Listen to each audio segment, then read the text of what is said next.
Alright, YouTube. This is Plisken by 51mm. And today, I've got a little video that I'm going to do. I've been tagged by the Steel Hunter.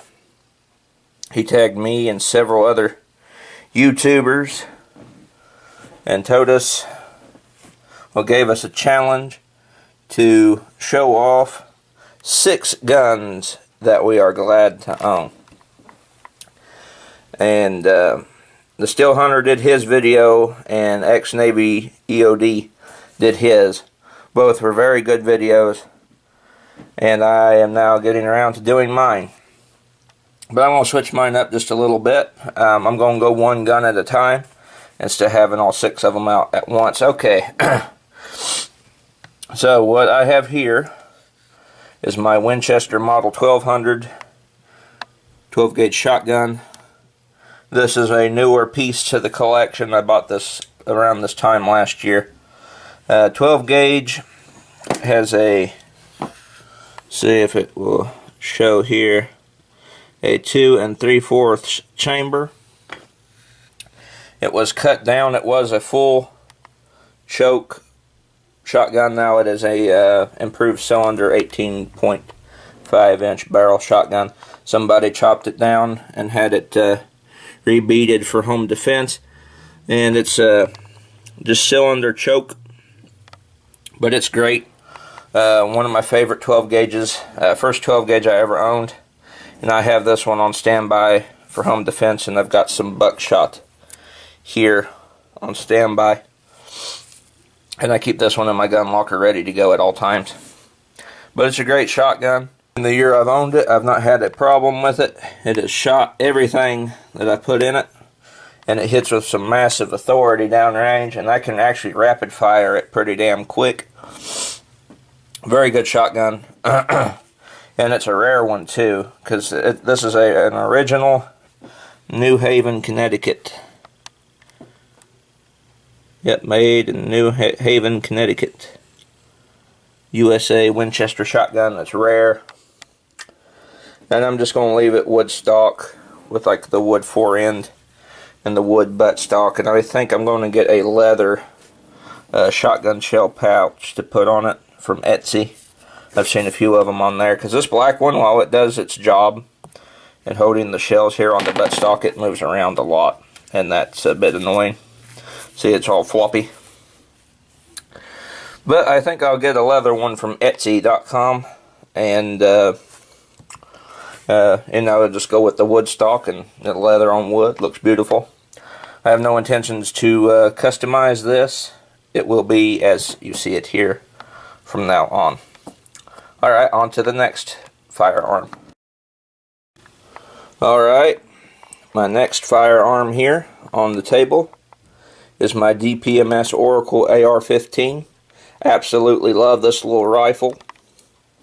As you can see, I have put a CMMG ambi safety on it and a Aero Precision scope mount with a Redfield 4-12 by 40 revolution scope, and I've painted it, and it's got UTG quick detach sling mount up here. And I think the rail's UTG too, I can't remember. Got a Magpul 20 rounder in it. It's nice. I've got several 30 rounders for it, and a 10 rounder too. I rattle can sprayed it. The paint job I did myself. I got some videos on my channel showing how I did that. And I put a Vikings Tactical padded sling on it. I've had this gun for 2 years now, or soon to be 2 years this upcoming May. I bought this May 2nd, 2018, and it has run flawless itself. Not a single hiccup or problem with my DPMS Oracle. It has ran every ammo I have put in it. Just a great gun, a great beginner AR-15, and it will not be the last AR-15 that I own or add to the collection. On to the next firearm. Okay, my next firearm is my sporterized 1909 Argentine Mauser, chambered in 7.65 by 53. I got some cases here for it. Norma brass, 7.65 by 53. And this gun used to belong to my dad back when he was around my age, and it's been in the family ever since he was younger than that. I think my great uncle Charlie or grandpa bought it, and it's just been in the family ever since, and they had it sporterized. I even have the original stock for it. But it has been a great rifle. This was the first full power centerfire rifle I ever started reloading for and getting out shooting, because way back in my sophomore year of high school we had a ton of surplus 7.65 ammo for it, all of it burden primed. I think it was Israeli 7.65 millimeter. One of the boxes had Israel written on it way back in the day. So whenever I'd go shooting with my buddies, I'd just take this rifle and a big old box of surplus ammo and just go out and start shooting pop cans. And great rifle, very accurate, even though it's only got a fixed 10 power scope, but it's very accurate. And the reloads that I've worked up for it and have had for it group really tight too. So for an old rifle like this that's had hundreds and hundreds of rounds through it, a lot of them by my dad, a lot of them by me, and it still groups that good, it's a venerable surplus rifle, and I have no intentions of ever parting ways with it. It was just a fantastic rifle, and in fact I think I'm going to go deer hunting with it this year, work up a good load, and see if I can bag a buck like I did with the other rifle that I will be mentioning here in this selection. Those of you who have been following my channel for a while will know what rifle I'm talking about with buck kill. But for those of you who are new, I'm going to keep it a secret, and you will have to watch the rest of this video to find out. On to the next rifle. Alright, here is my other centerfire bolt action. It is my Remington 700 ADL 243. Now this was the first firearm I ever purchased with my own money that wasn't a hand-me-down. 243. This is a very good rifle too. It shoots very well. I do need to play with it a bit more. It's kind of, we've got a load worked up for it as good as it can get, really. But I need to do some upgrades to it. But it's a really fun rifle. Very light recoil. Shoots a 6mm bullet. Very accurate. I just need to work with it some more. I've been preoccupied with my other firearms. I got this one shooting as good as I could with reloads, and just kind of set it back and started working with the other ones. So now I think I'm ready to move back to this one because I've got the other ones up to where I think they're okay. Never stop upgrading your guns and getting trigger time with them. That's what I've come to learn.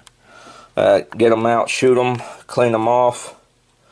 Oil them up every now and then. If you got some safe queens that you guys used to shoot a lot and don't know more, just get them out every once in a while and take them to the range and make sure everything's still okay and get some trigger time with them. Unless it's like a really old antique gun that you don't want to shoot, but it could apply to anything. But I really love this rifle. Very accurate out to 100 yards. At 200 yards, I put a 80 grain 243 bullet through the 10 ring on a paper target. I'll roll in a picture of that.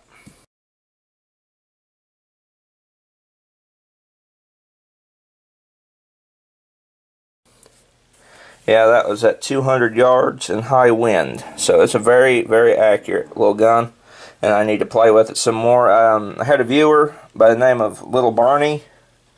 I think he's on the M14 forums as well. Me and him are friends over there. He asked me if I had repainted my 243 ADL stock, and I told him no because it just slipped my mind. But I think this summer or the next available time I will get around to repainting the stock on the Remington 700 ADL. Alright, on to the next rifle, or firearm rather. Alright, my next firearm is a handgun. The Smith & Wesson Model 17-3 22 revolver. Now I did a video on this one here a couple weeks ago, more about a month ago I'd say. And I went over the full details of this handgun in that video, and I'll link it below. I painted the front sight. Get lined up, there we go. Because that black on black was a bit annoying. See, that looks a lot better through the rear sight. But yeah, used to belong to my grandpa on my mom's side of the family. He's still alive. He gave this handgun to my dad, and then my dad gave me the handgun, so now it's mine. And I have done an ammo test with it already with some Winchester 22 ammo. I'm just really glad to have it because this is my first handgun ever. And it's just really accurate, and it's a joy to shoot. Very fine revolver, and it's in great condition too, and it's pretty old, but it's still in perfect condition. And I did figure out the problem that the cylinder was having. What was going on was this plunger here that goes into the cylinder. It can thread forward and backward, and sometimes it will go past this point right here. It will come loose, and you got to screw that back in. But now the cylinder opens and closes with ease, no problem at all. So that's good. But yeah, one of my favorite handguns in my direct collection. On to the last and final firearm. Alright, the last firearm that I am glad that I own. Here it is. The big old powerhouse of semi-automatic goodness and .308 devastation. The M1A loaded from Springfield Armory. I got this gun September 16th of 2015, my bad. The date's starting to get a little fuzzy. I've had this gun for a long time, but I've had my M1A, soon be 5 years this September. And let me tell you, it's one of my favorite semi-automatics. It was my first centerfire semi-automatic I ever owned. And it has just been nothing but excellent. A powerhouse, and a reliable one, and an accurate one at that. From day one, when it was iron sights with good quality ammo, that was, match grade ammo, or just 168 grain, and it was put together well. It groups an inch to sub MOA all day long. And with hand loads, it does that with ease. I've had thousands of rounds through it. Well, not thousands. Let's just say I have 1,000 plus through it in the 5 years I've owned it. Not a single breakage or part failure. The gun's never hung up on its own. Anytime it's messed up, it's been because of me, or the magazine. But other than that, it's been 100% reliable. When I threw a scope on it, it just got better. It's just a hell of a rifle. I've had nothing but good use out of it. And I've went deer hunting with it the past 3 years. And I've dropped bucks out to 200 yards easy with it. Yep, great rifle. And it's affordable too, .308 7.62 NATO. Depending on what brand you buy, it can be pricey, but with the cheap stuff, it groups decently, and it's affordable. XM80C, Federal XM80C will group fair out of it, man-size groups. But with a rifle like this, and with M80 ball and just the cheap factory stuff, I don't expect sub MOA. With the higher end stuff, it groups a lot tighter, but 3-inch groups consistently at 100 yards with ball ammo, that's, I mean, what more could you want with the cheap stuff? In fact, I've actually got XM80C to group like 0.95 inch groups with it. Great gun, reliable. My first semi-auto, and I got it at a good time back in 2015 when ZQI and Perfecto were still cheap at Walmart. Way back in the day. And if you guys go back and look at some of my early videos, you'll see this this rifle and the 7.65 Mauser in tandem at a few of the shoots, because I had just copious amounts of surplus for the 7.65, and then 308 was just like, is that ZQI for, you could get like 20 rounds for $10 a pop. And it was real cheap. I miss those days.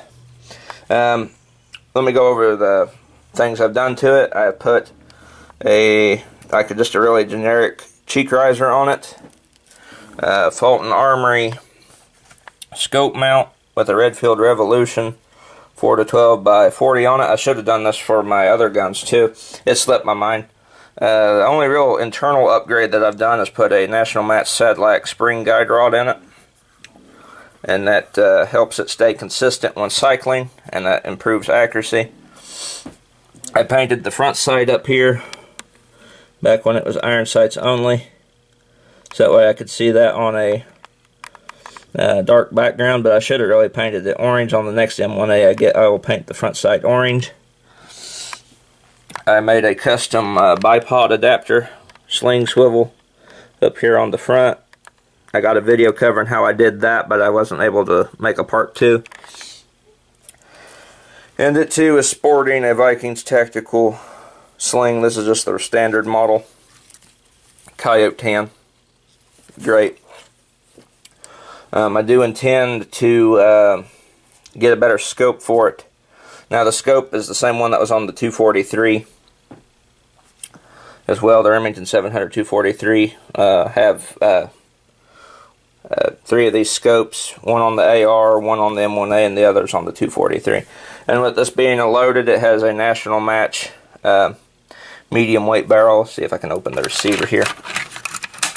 There we go. See, it's got the bigger profile barrel back here. It's not got the standard GI barrel. The way you could tell is it'd be thinner back here, and it would be thinner right here if it was just a standard GI. And if you look right here on top of the barrel, it says right there, 308, National Match 308, has NM 308. I think I'll get a new gas piston for it. I'm looking at the 10 gas piston, and I'm thinking about putting a muzzle brake on the end of it to help tame that upward recoil some more. But yeah, that was my 6 guns. I hope you all enjoyed. I'll give the Steel Hunter a view, a subscription. Go check out his channel. He does some good stuff. He has a lot of long-range videos, and he does a lot of drills with handguns and stuff. And he's just an all-around good guy and good YouTuber. And if you guys want to do the 6-gun challenge, go right ahead for it. It's pretty fun, just to get to bring some of the old firearms out and show them off. Well, that's been Plisken by 51mm. I'll see you guys all in the next video.